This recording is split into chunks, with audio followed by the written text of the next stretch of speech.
अस्सलाम वालेकुम। कसर का ये दूसरा वीडियो है। इससे पहले वीडियो में हम कसर के बारे में कुछ बुनियादी बातें सीख चुके हैं। उस वीडियो की लिंक डिस्क्रिप्शन में दी गई है, आप वहां से वो वीडियो देख सकते हैं। आज के इस वीडियो में हम कसर के बारे में कुछ और बुनियादी बातें सीखेंगे। तो चलिए शुरू करते हैं। आपको स्क्रीन पर एक कसर लिखी नज़र आ रही है। इसमें एक अदद लकीर के ऊपर लिखा है और दूसरा अदद लकीर के नीचे लिखा है। चलिए हम सीखते हैं कि कसर में लकीर के नीचे लिखा अदद किस बात को ज़ाहिर करता है और लकीर के ऊपर लिखा अदद किस बात को ज़ाहिर करता है। तो ये बात गौर से सुनिए और याद रखिए कि कसर में लकीर के नीचे लिखा अदद ये ज़ाहिर करता है कि आपने किसी भी चीज़ के कुल कितने मसावी हिस्से किए।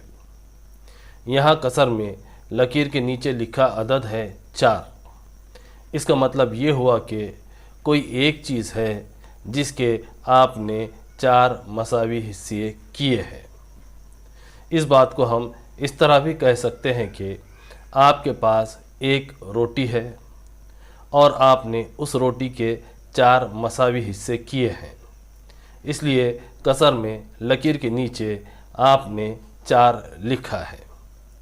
इसी तरह से अगर आपके पास कोई एक चीज़ है जिसके आपने 6 मसावी हिस्से किए हैं, तब आपको कसर में लकीर के नीचे 6 ही लिखना होगा।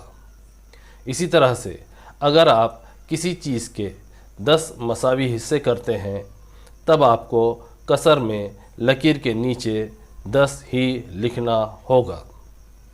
इसका मतलब ये हुआ कि आप किसी भी चीज़ के जितने भी मसावी हिस्से करेंगे, उन हिस्सों की तादाद आपको कसर में लकीर के नीचे लिखनी होगी। यहाँ ये बात अच्छी तरह से अपने जहन में रखिए कि आपको कसर बनाने के लिए किसी भी चीज़ के मसावी हिस्से ही करना होगा। चलिए आगे बढ़ते हैं। अब देखते हैं कि कसर में लकीर के ऊपर लिखा अदद किस बात को ज़ाहिर करता है।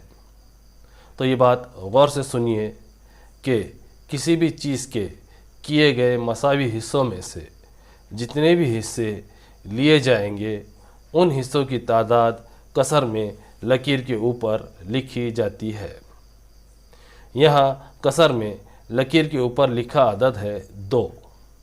इसका मतलब ये हुआ कि आपने 2 मसावी हिस्से लिए, लेकिन आपने ये 2 मसावी हिस्से कहाँ से लिए।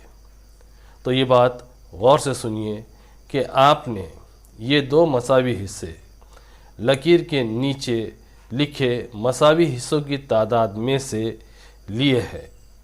यानी आपने इस 4 में से ये 2 लिया है। इस बात को आप यूँ भी कह सकते हैं कि आपने रोटी के 4 मसावी हिस्से किए और उन 4 मसावी हिस्सों में से 2 मसावी हिस्से ले लिए। इसलिए ये 2 कसर में लकीर के ऊपर लिखा है। चलिए इस बात को एक बार दोहरा लेते हैं। आपके पास एक रोटी है, आपने उस रोटी के 4 मसावी हिस्से किए, इसलिए कसर में लकीर के नीचे आपने 4 लिखा है। उसके बाद रोटी के किए गए 4 मसावी हिस्सों में से आपने 2 हिस्से ले लिए, इसलिए कसर में लकीर के ऊपर आपने 2 लिखा है। चलिए अगली मिसाल देखते हैं। फ़र्ज़ कीजिए आपने किसी चीज़ के 15 मसावी हिस्से किए और उन 15 मसावी हिस्सों में से 7 हिस्से ले लिए। तो बताइए कसर बनाने के लिए आप 15 और 7 इन आदाद को किस तरतीब में लिखेंगे।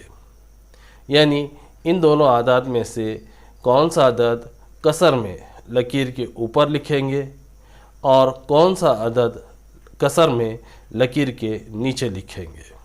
आसान बात है, जैसा कि हमने इसी वीडियो में सीखा है कि किसी भी चीज़ के जितने भी मसावी हिस्से किए जाएंगे वो तादाद कसर में लकीर के नीचे लिखते हैं। यहाँ हमने एक चीज़ के 15 मसावी हिस्से किए हैं, इसलिए कसर में लकीर के नीचे 15 लिखेंगे। इसी वीडियो में हमने दूसरी बात ये भी सीखी है कि किए गए मसावी हिस्सों में से जितने भी मसावी हिस्से लिए जाएंगे उनकी तादाद कसर में लकीर के ऊपर लिखते हैं। यहाँ आपने 15 मसावी हिस्सों में से 7 मसावी हिस्से ले लिए, इसलिए इस कसर में लकीर के ऊपर 7 लिखेंगे। तो उम्मीद के आप ये बात अच्छी तरह से समझ चुके हैं कि कसर में लकीर के ऊपर लिखा अदद किस बात को ज़ाहिर करता है और लकीर के नीचे लिखा अदद किस बात को ज़ाहिर करता है।